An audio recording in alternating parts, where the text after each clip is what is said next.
Kripa e gjellës nuk është as pak e dëmshme për personat me hipertension, as me ata me diabet, as me ata me artrit.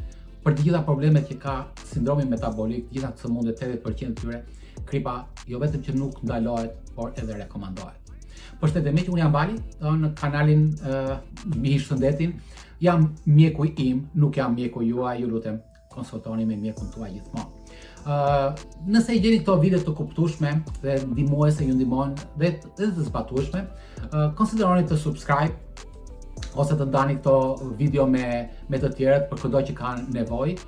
Nëse doni like, nëse ju pëlqejnë, koment nëse keni diçka për të pyetur ose për të shtuar. Mjekësia nuk është shkencë eksakte, gjithmonë është në evoluim. Dhe notification sepse në këtë mënyrë ju ndihmoni algoritmin e YouTube-it që ta shpërndaj këtë video ke shqip forcit e tjerë kudo ku ndodhen. Mosmarrja e kripës krijon një farë stresi në trupin tonë. Pra kripa ka elektrolit. Elektrolitët përdoren në çdo lloj aktiviteti të qelizave, në membranë, në çdo lloj veprimi. Pa elektrolit nuk ka jetë. Dhe duke ulur nivelin e elektrolitëve, duke ulur nivelin se s'marrim krip, ose urdhërohet mos merret krip, ose rekomandohet mos merret krip, çfarë bën? Do kemi rritje të stresit në trupin tonë. Do rritet adrenalina, do rritet noradrenalina, këto që hyn keq, që quhen katekolamina në fjalë, nga gjëra mbiveshkore, mos harroni diçka. Dhe ne dimë që duke mos marr krip në mënyrë të vazhdueshme, do kemi rritje të adrenalinës dhe noradrenalinës në mënyrë të vazhdueshme. Dhe siç ju thash në videon e sindromit metabolik, një nga mekanizmat e rezistencës ndaj insulinës është pikërisht stresi i brendshëm, me fjalë, duke nga çlirimi i këtyre hormoneve.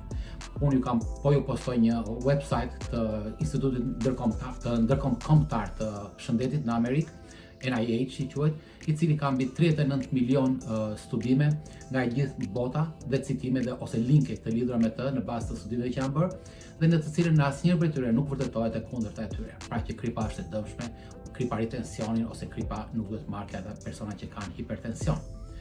Ka gjitha vërtetimet ose gjitha eksperimentet që janë bërë dash në laborator, dash me kafsh ose dhe në njerëz. Nëse mjeku juaj vë duart në kokë kur ju t'i thoni këtë të vërtet shkencore, tregojini këtë video në mënyrë që edhe ai të shijojë dhe të shijojë ushqimin me krip dhe të kontrollojë hipertensionin nëse ai ka. Në këtë rast edhe ju do bëheni, si më thënë, doktori i mjekut tuaj. Në një studim i lidhur me këtë, me fjalë, po e publikoj këtu poshtë ose po e shkruaj këtu poshtë, kushdo që është interesuar mund ta klikojë dhe ta lexojë. Është në anglisht, me fjalë, po që tregon me fjalë që dhënia e kripës ndihmon që ulet tensioni, jo të ngrihet tensioni. Shoqëroni marrjen e kripës, asnjëherë mos rini të etur. Pra pini ujë pa egzageruar. Jam shumë dua të theksoj në mënyrë të fortë me fjalë problemin, sepse di që disa njerëz ose disa shkolla ose persona ose femra sidomos për të dobësuar gjë pinë goxha ujë, 3, 4, 5 litra ujë. Kjo çfarë do krijojë? Kjo do holloj përqindjen e elektrolitëve në trupin tonë dhe do krijojë dëmtime të mëdha, mund të shkaktojë edhe vdekje. Rasti më flagrant ose më i rëndë është nëse e mbani mend aktorin Bruce Lee, karateistin japonez që ka bërë goxha filma. Dikush i rekomandoi që ato teoritë ose mjekësia kineze popullore, që të marrë ujë, të pi shumë, që të ruaj rinin, të ketë formën, të ketë forcën, gjithçka tjetër, dhe ai pinte në mënyrë të egzageruar ujë nga mëngjesi deri në darkë dhe vdiq. Kjo u vërtetua pas 40 vjetësh. Jo atëherë nuk u mor vesh për kush ishte shkaku. Sot dihet kush ishte egzagerimi me ujë. Pra dhe kripa dhe ujë me shije edhe me aq sa kërkon organizmi. Asgjë organizmi është shumë i zgjuar se sa përpiqemi ne të shpikim ilaçe ose veprime të tjera. Çfarë thot organizmi veprojnë ndaj me atë. Tensioni i lartë është hipertensioni, siç ju thash në videon e parë fare, është një nga 5 kriteret e sindromit metabolik, i cili shkakton 80% të gjithë sëmundjeve që ne njohim sot.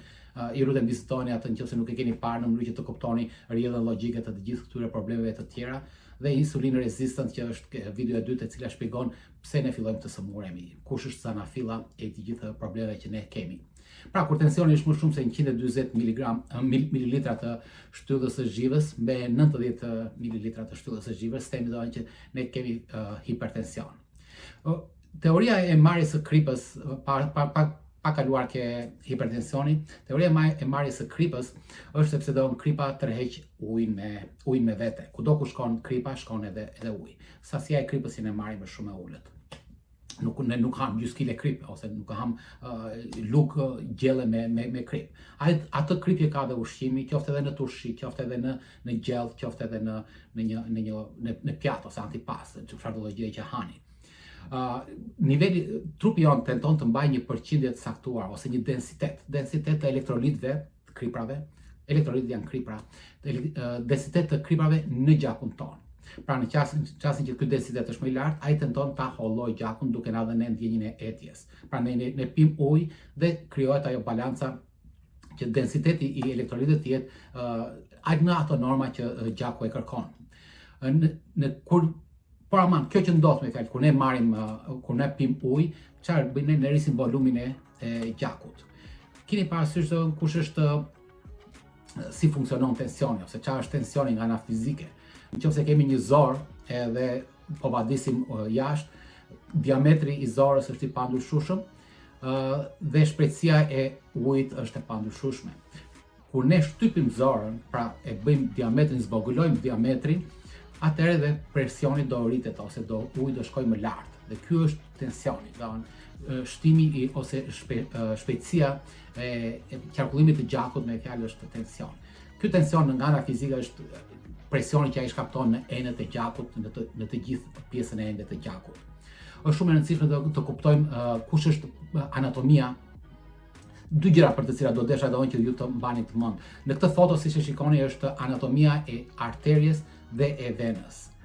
Arteria në vetvete nuk është një tub, ka shumë pjesë përbërëse të saj. Duke filluar nga pjesa e brendshme e enës së gjakut, shikojmë që kemi një shtresë si tip ujore, një shtresë që është lubrifikante me gjakun. Gjaku ka shumë përbërës brenda, ka eritrocide, leukocide, makrofagë, shumë, jashtëzakonisht shumë. Dhe në mënyrë që ato të mos të gërvishin paretin e enëve të gjakut, është kjo shtresa e ujore, ose likide, ose veshtulloze. Ka disa përbërës, më e shumta prej të cilave është uji. Pjesa tjetër kryesore dhe shumë e rëndësishme, që ju nuk e dini në fakt, është ajo që quhet glycocalyx. Është sikur kemi një tapet të cilën e përthyejmë nga brenda dhe gjithë kjo pjesa si qime të holla të shumë jashtëzakonisht të dëndura, ky është glycocalyx. Bashkë me këtë shtresën e ujshme, i cili ndihmon në përshkushmërinë e gjithë materialeve që ka gjaku, gjithë elementeve që ka gjaku, kjo ndihmon të ruaj endotelin ose qelizat e gjakut, qelizat rrethore të gjakut. Pra gjaku ende gjakut nuk është se është një tub, siç u thash, po janë qeliza që quhen qeliza endoteliale, të ngjytura me njëra tjetrën dhe në sipërfaqe të cilëve kanë këtë glycocalyx, i cili ndihmon ose ruan enën e gjakut. Përveç asaj, ai ndihmon edhe në përthithjen, është si tip gardiani ose roje, i cili lejon çfarë elementi do kaloj ose çfarë elementi nuk do kaloj në endotel dhe pastaj brenda në qeliza të ndryshme të trupit tonë, kur arrin nëpër kapilar. Dhe shikoni që kemi membranën e brendshme të saj, kemi 3 shtresat që quhen tunika, intima, media dhe eksterna. Kemi muskujt e lëmuar, shumë të rëndësishëm, duhet të mbani mend muskujt e lëmuar, çdo enë gjaku, arteri, aorta e madhe, arteriet dhe arteriolat kanë këtë shtresë muskulare rreth e përqar. Quhen muskujt e lëmuar sepse ne nuk i orientojmë, nuk i urdhërojmë dot ç'të bëjnë. Ato veprojnë në mënyrë autonome nga sistemi autonom i nervor. Dhe gjithashtu ne kemi interesante dhe fjalë të ta dini, aorta, arteriet, arteriolat kanë enë gjaku të cilat furnizojnë këto endotel dhe kanë dhe nerva, të cilat japin urdhrin muskulaturës të lëvizë.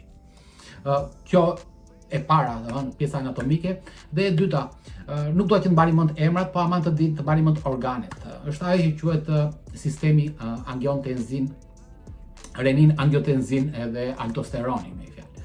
kur veshka, tërkohës veshka është roje e tensionit. Nëse tensioni rritet, ajo kryen një proces, nëse tensioni ulet, ajo kryen një proces tjetër. Pra në momentin kur kemi tension të ulët në gjak, atëherë ajo veshka e para fare lëshon një hormon në gjak që quhet renin, i cili kur shkon në mëlçi aktivizon një enzim, një prekursor ose një enzim që quhet angiotensinogen, i cili jep shkas prodhimit të një hormoni që quhet ACE1. Ju e besoj jeni familjarë që kanë tension që din fjalën ACE, me fjalë ACE inhibitor.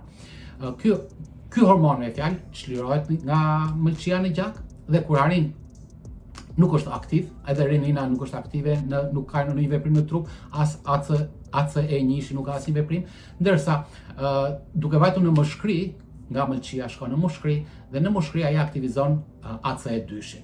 ACE2-shi ka efekt në trupin ton, i cili do jep vazokonstruksion, ngushtim të gjakut. Pra si ju thash, ajo zora e ujit, ai e ngushton atë duke tentuar të rrisi tensionin ose presionin. Pra kjo është veprimi i parë që krijon veshka, reaksionin e parë me anë të kësaj hormoni rrit presioni i gjakut. Por kjo ACE2-shi shkon në gjendër mbiveshkore, kemi gjendër mbiveshkore mbi veshkat të dyja, dhe çliron një hormon tjetër që quhet aldosteroni. Edhe prapë ju jeni familjar me këtë term, sepse dini se ka ilaçe për atë.